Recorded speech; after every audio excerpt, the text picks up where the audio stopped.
Atisa Manalo, inaagawan daw ng limelight si Chelsea Fernandez, Miss Cosmo Organization sinisiraan din.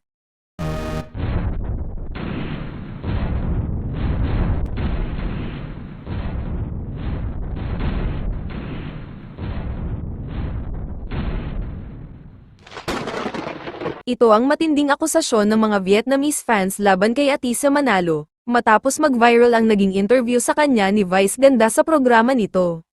Ano yung pinakaayaw mo sa experience na to?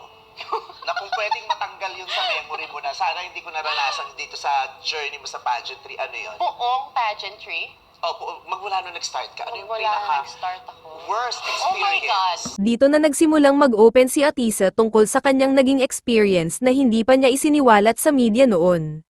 Alam mo ba, meron akong pageant na sinalihan, naggumuho yung stage namin. Anong pageant yan?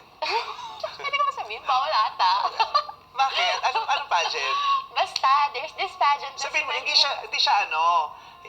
siya local pageant or malaki yan? Hindi siya local pageant. Pero malaki? Oo. International pageant pa yan? Huwag ka sabihin. Hindi yan nakita yan sa TV? Hindi ko alam.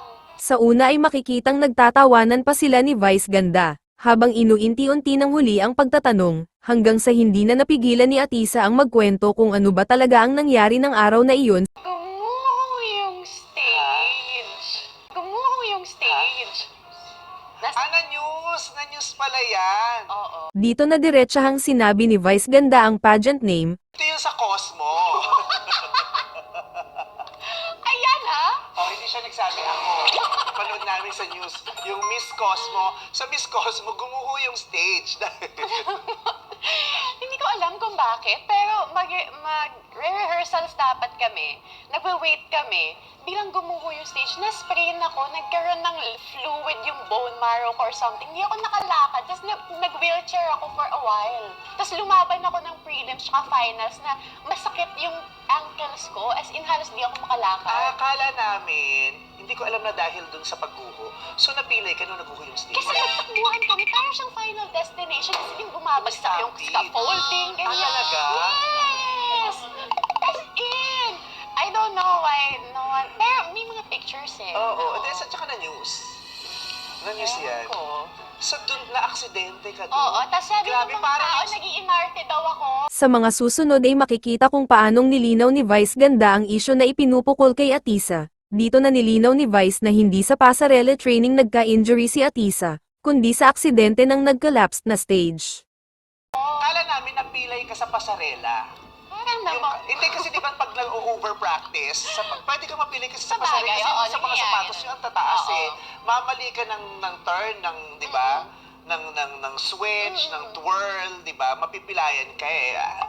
At iyan nga ang naging takbo ng usapan ni na Vice Ganda at Atisa Manalo, sa programa ng huli, na matapos mag-viral, tinulig sa ito ng mga Vietnamese fans at ng mismong organization. Ayon sa mismong organization, I quote, "Turning an accident into a joke doesn't make you brave, it only proves how small your perspective is. Yes, there was an accident during the stage construction last year, that is a fact," end quote. Pero ginawa nga bang biro ni Atisa ang aksidente? Ang sagot, sa paraan ng pag-deliver of her answer, oo, dahil pabiro din ang tanong, at komedyante ang nagtatanong. Ngayon, kung sa information naman, syempre hindi. Sinabi niya kung ano talaga ang na-experience niya. Sinabi niya ang saktong kaganapan last year na pilit pinagtatakpan ng Miss Cosmo Organization. Sinabi din niya na pinagmukha pa siyang nag-iinarte, gaya ng mga parinig na ginawa ng past winner na si Tata Julie Astrid sa kanyang slogan na, "We don't talk, we walk." Ayon naman sa mga Vietnamese fans, sinungaling si Atisa dahil injured na di umano ang dalaga bago pa gumuho ang stage, posting some edited screenshots. Pero mahuhusay naman ang mga fans ni Atisa na nag-screenshots din ng mga posts ni Atisa, confirming she's still okay and attending the segments before the accident. Ipinost din ng mga fans ang medical certificate ni Atisa, confirming that she visited the doctor after the accident and not before the accident. Di gaya ng gustong palabasin ng mga Vietnamese fans that Atisa injured already before the accident, and she's a liar blaming it to the organization. Si Atisa na nga ang nadamay sa aksidente, na hindi naman niya pinangarap na masangkutan, dahil pageant lang naman ang ipinunta niya sa Vietnam, pero siya pa ngayon ang pinapalabas na masama. E paano kung let's say naging peligro ang buhay niya, nag 50-50, nakoma siya at naratay sa hospital ng matagal, siya pa rin ba ang sisisihin ng mga Vietnamese fans? Sasabihin pa rin ba nila na we don't talk, we walk, at sasabihin pa rin ba nila na lazy si Atisa? Isa pang tinutuligsa ng mga Vietnamese ay ang timing ng pag-release ng video. Ayon sa kanila, gustong agawan ni Atisa si Chelsea ng limelight kaya sumasabay siya sa pagkapanalo nito ng first runner-up, but the interview took place weeks ahead of Miss Cosmo. The release date is up to Vice Ganda, which is beyond Atisa's control. Anong masasabi mo rito?